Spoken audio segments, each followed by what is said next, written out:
Welcome to the anthology of a person so chaotic, even their shadow refuses to follow them.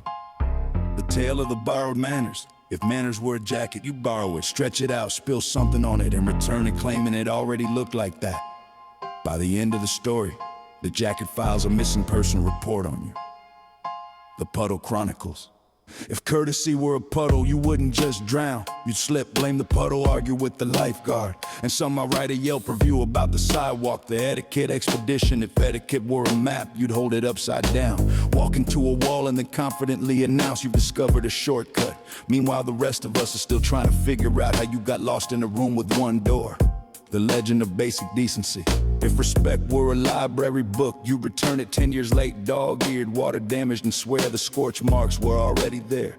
The librarian would just sigh and add your name to the folklore section. The courtesy campfire. If politeness were a campfire, you'd smother it with a wet blanket, complain it's not warm enough, and then ask who stole your marshmallows. Even the smoke would walk away from you.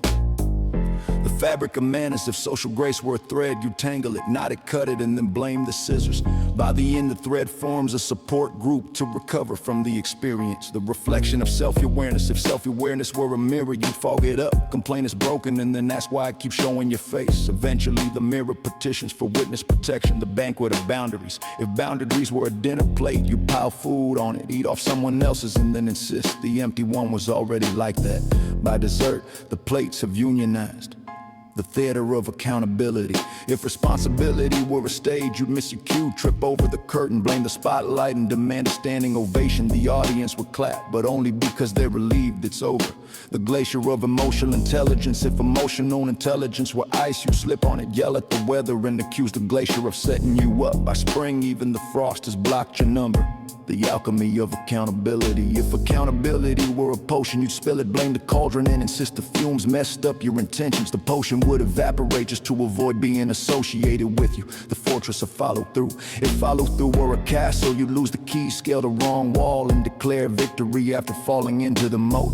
The drawbridge would raise itself out of pure self-preservation. The backpack of bare minimums. If effort were a backpack, you'd forget it at home, borrow someone else's, and complain it's too heavy. Eventually, the zippers file for emancipation. The broom of clean exits. If leaving gracefully were a broom, you'd snap the handle, sweep dust into the wind, and then ask why everyone's coughing. Even the dust bunnies would request a restraining order. The compass of common sense. If common sense were a compass, you'd spin it like a fidget toy. Follow the wrong arrow and swear north moved. Cartographers would add a warning label with your name on it. The pages fall silent now, not out of peace, just exhaustion. Close the book gently. Everything inside has been through enough chaos already. Even the ink needs a break from all this nonsense.